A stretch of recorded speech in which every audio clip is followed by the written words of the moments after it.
Hello and welcome back to my channel. This is your girl Andrea. If you don't know, I am a CNA. I typically do travel and agency CNA work. I have been staff CNA, but it has been years.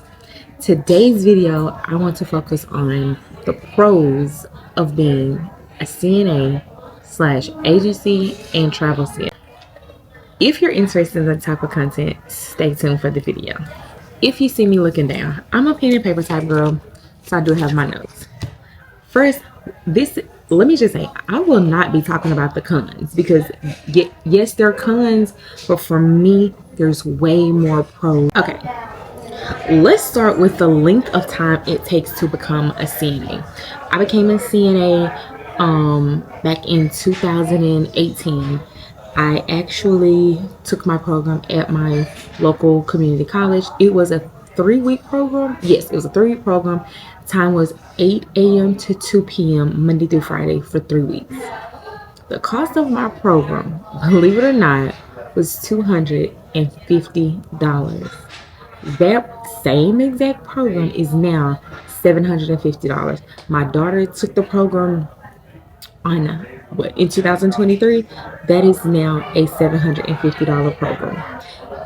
So yeah, the price has changed, but it is well worth it. Next, if you become a CNA, be it staff, agency, or travel, the job security, top tier, because CNAs are needed all over the world in hospitals, long-term care, even doctors' offices. So finding a job and having job security is not an issue.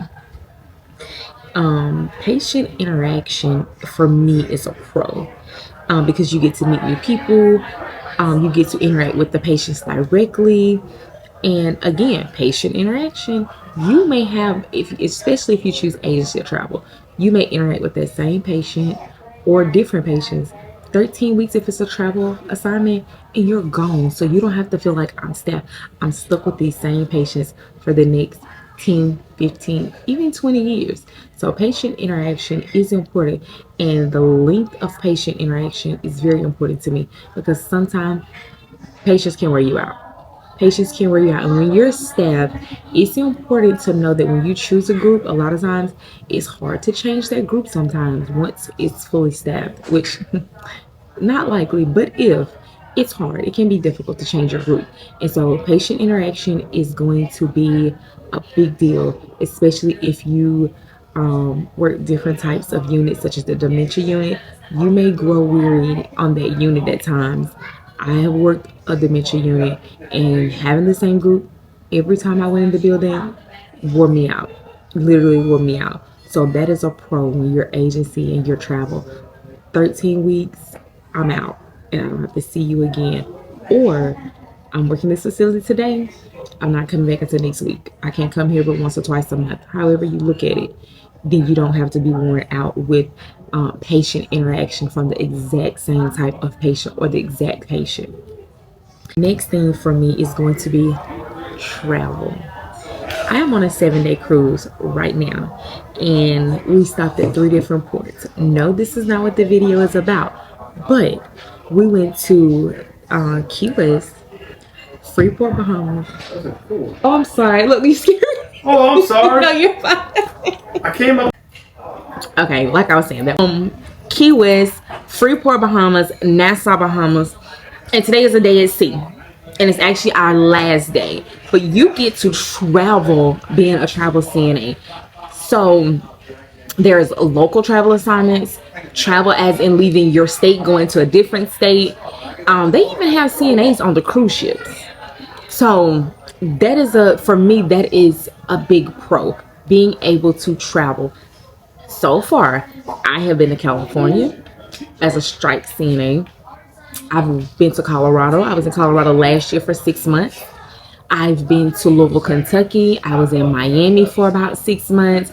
I've done travel assignments in my home state, which is Mississippi. And when I say in Mississippi, I was nowhere near home. I was like 5 hours away, so I wasn't getting my work going home. But I'm not new to this. I'm true to this. And I just signed up for a strike in California that I'm supposed to be flying out to the day after I get off this boat. I'm waiting to hear back from my recruiter, so fingers crossed, because that's going to be some good money. Let's talk about flexibility and scheduling. As a staff CNA, most times they give you this rotation 4-2, 4-3, whatever it is. You work 4 days, you're off 2, you work 3, you're off 1. Some ridiculous schedule. For some people, that works perfect. When I first became a CNA, it worked well for me because my children were younger. So I do my 412s, pick up one here or there, but that worked well for me. And at that time, I was a day shift CNA, 6A, 6P. Loved it. Now, let's talk about the flexibility. The flexibility of being an agency CNA. They give you, and I'm going to just show you a blank one. And you fill out the days and the times in which you want to work. And because I'm with a couple of agencies here at home, I have one that is like my main job right now. And so what I do, I take this calendar, I fill it out, I pick up all of my shifts. B and C, typically I do my doubles, and for the most part I've never been denied a shift. So if I want to work 5 doubles in a week, if I want to work 7 doubles in a week and really get to the bag, they have not denied a shift for me yet. So scheduling and flexibility, if I have a doctor's appointment, if my kids have something on, I don't have to worry about calling out of work. I don't have to worry about asking, can I swap a shift with someone? I make my schedule, and then when I do need to call out, there's no point system. They can't take that away from me. Life happens, and you're asking me to make a schedule 5 weeks in advance, almost 4 to 5 weeks in advance. So life happens. So I have not had an issue when I've had to call out. So for me, that is a plus. Also, the flexibility, because like we talked about traveling, you get to travel while working as a travel CNA, but you get to do what I'm doing right now. When I made my April schedule, I worked up until the Friday. I did not work that Saturday. Sunday I got on this cruise ship. So you're able to block off the days that you don't want to work, the weekends that you don't want to work, your weeks for your vacation. I'm already planning 2 trips in May. So when I made my May schedule the other day, I've already taken off 2 full weekends for that trip. So that is a bonus for me. The next pro for me is no politics. I don't care what your scheduling, your block scheduling is like for your staff. I don't care what you pay your staff. What your issues are with your facility has nothing to do with me. I don't have to worry about the politics. I will say this. Once I work at a facility for so long, I will take a break, because they do start to treat you as if you're staff, and now how they handle their staff, they want to kind of implement that with you as agency. No, I will give you a 30-day break, because there are so many facilities out here that are short staffed, and that is why I like agency. When you start to treat me like I'm staff, I'm going to let you know I'm not. Give me 30 days and I'll see you then, if I see you then. So I don't have to deal with the politics of whatever is going on in your facility. That I love. Let's talk about the number one thing, the bag. As a CNA, staff, agency, traveler, strike, the pay is almost unlimited. And I do mean that. Let me tell you why I say that. As a staff agency, they're going to always give you priority over the agency. And so if they will cancel agency, if their staff wants to pick up and you want to make that overtime, because your overtime rate is most times going to be right up there with what they're paying agency, and they would rather pay their own, because that's a tax deduction. Most times some of these agencies are just 1099. They would rather give that to their staff. So that is a pro. As a agency CNA, you can get daily pay. I don't do daily pay. I do like my check once a week, but that is an option. And a lot of people won't go to work for these agencies if they can't get paid daily. That is a pro, having the option to do daily pay. Not something I'm interested in, but I don't knock those who utilize that option. As a agency CNA, you can bounce from facility to facility to facility to facility. I do it. I'll pick up a 3 or 11 at one facility, clock out at 11, let the next facility know I'm running a few minutes behind because they're only a couple of miles apart. Pull up at the next facility at 11:15. I'm on their clock until 7, 8 in the morning. You get the option to make as much money as you want to make, because everybody is short staffed right now, because everybody is looking for something different. Everybody is either traveling, they're furthering their education, they are doing agency. So get on these apps, Clipboard, Nursa,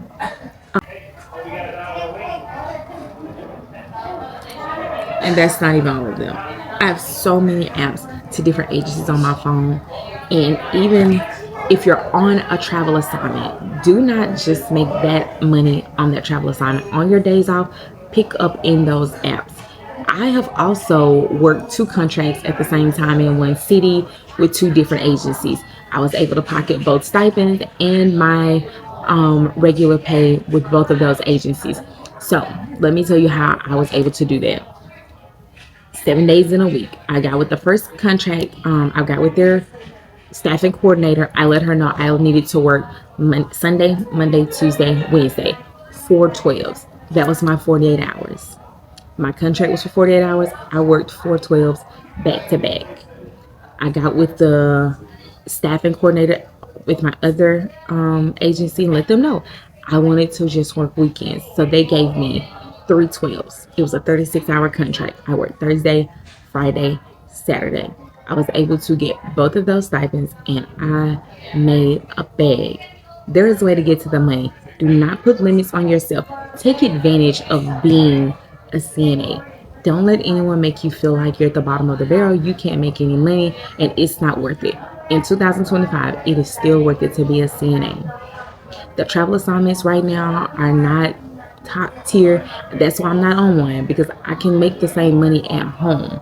I just have to go a little bit harder, and there's no tax-free stipend. But you have to do what's best for you. Do your research, do your due diligence, and go out here and get this bag.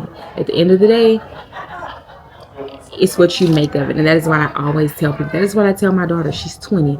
It's what you make of it. She gets to the bag. Get you another thing that is a pro, you get to work in so many different settings. I've worked ICU, I've worked med-surg, I've worked telemetry, I've worked ED, I've worked long-term care.